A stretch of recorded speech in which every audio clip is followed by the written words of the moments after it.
حاول يفتحها من ورا، ده ما يرضيش ربنا. واخد مبلغ مالي ومشغولات ذهبية، المشغولات والمبلغ المالي. السلام عليكم ورحمة الله وبركاته. يا ريت يا جماعة سر بيتك، المبالغ اللي في بيتك أو أي أمانة لأي حد حاططها عندك ما تعرفش ده لأي حد مهما كان هو مين. بعد اللي حصل للراجل ده خد بالك كويس علشان ما تتحطش في نفس الموقف اللي اتحط فيه. فيديو مهم هنشوفه مع بعض، بس خلوني في الأول أقول لكم تفاصيل.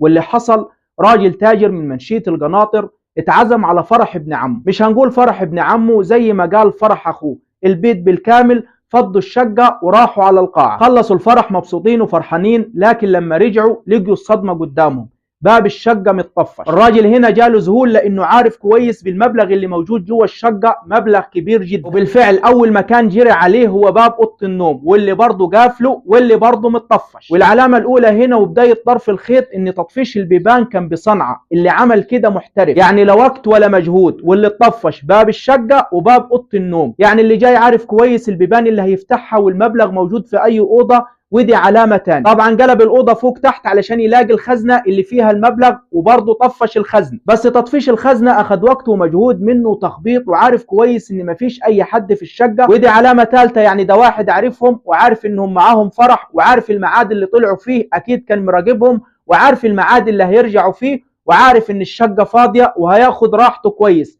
يطفش باب الشقة بصنعة لا وقت ولا مجهود، يطلع على اوضه النوم يطفش الباب لا وقت ولا مجهود. يعني ده راجل نجار وعارف هو بيعمل ايه كويس، او واخد معاه نجار وتشكيل مع بعض. المهم قلبوا الاوضه على الخزنه، جابوا الخزنه بالفعل طفشوها واخدوا المبلغ الكبير اللي فيه. الراجل بص مذهول مش مصدق، طب فلوسي، طب فلوس الناس اعمل فيها ايه؟ انا من بعد العيد لحد دلوقتي ما جبتش بضاعه، وكان ناوي يجيب بضاعه بالفلوس دي بعد ايام. انهار من البكا هو واولاده مش عارف يعمل ايه. صور فيديو، راح عمل محضر. رجال المباحث كل التحية والتقدير ليهم، اتحركوا بشكل سريع جدا، جابوا 8 من المتهمين. لكن المتهم الرئيسي واللي اتهموا اتهام مباشر لسه لحد دلوقتي ما تمش القبض عليه. وبعد الكلام اللي قاله في نهاية الفيديو والعلامات اللي قالها بيأكد ان الشخص ده هو المتهم الرئيسي في الموضوع. وتعالوا نشوف الفيديو اللي جاي ده مع بعض وبعدها نكمل كلامنا. بس يا ريت كل الناس اللي بتشوفني دلوقتي علشان حق الراجل ده يرجع، لانه منهار هو واولاده، ربنا يعينهم على اللي هو فيه،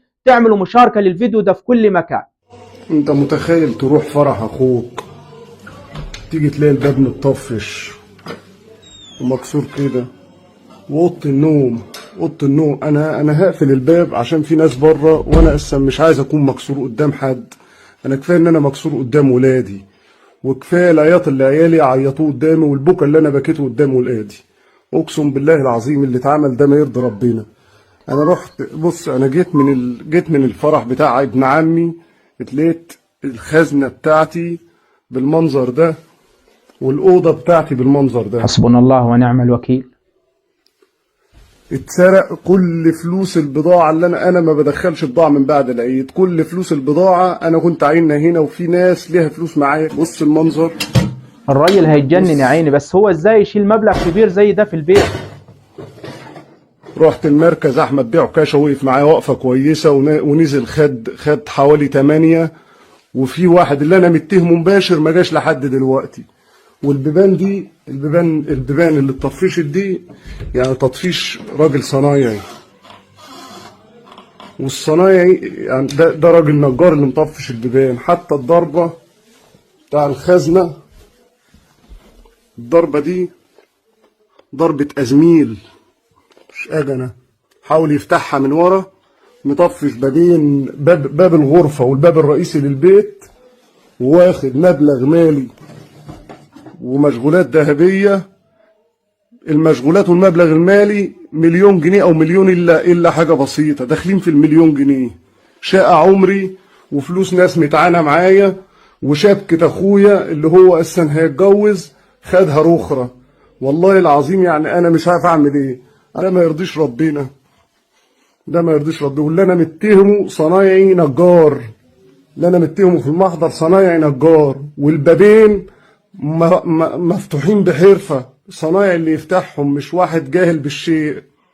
وفي كاميرات جايباه وهو في المنطقه، وفي ناس شهود كتبت اساميهم في المحضر ان هو خارج من الشارع بتاعي، والشارع بتاعي مفيش طريق يؤدي اليه، وهو ما عندوش معرفه بحد في الشارع بتاعي. فاتمنى من ربنا احمد بيه عكاشه رئيس مباحث مركز منشيه القناطر يضغط لنا عليه ويجيبه، لان هو اللي هيجيب الفلوس، لان الساعه والدقيقه بتعدي الفلوس بتضيع مني. وبعد الكلام اللي سمعتوه ده والعلامات اللي قالها، هل هو بالفعل الشخص اللي قال عليه المتهم الرئيسي في الموضوع وهو اللي عمل كده؟ بما انه يعني نجار، وبما ان الكاميرات جابته وهو معدي في الشارع في الوقت ده، رغم انه هو ملوش طريق يعني من الشارع ده. ان شاء الله موضوع يتحل وفلوس الناس ترجع له في اقرب وقت. ويا جماعه رجاء، تاجر او مش تاجر، طالما في مبالغ ماليه كبيره في البيت، طالما في فلوس او فلوس ناس امانات محطوطه عندك، يا ريت ما تعرفوش اي حد بالسر ده، لان انت ما تضمنش الشخص اللي هتقول له ده ممكن يعمل فيك ايه. ما تقوليش ثقه ومش ثقه، قريب عليا او مش قريب عليا، لا،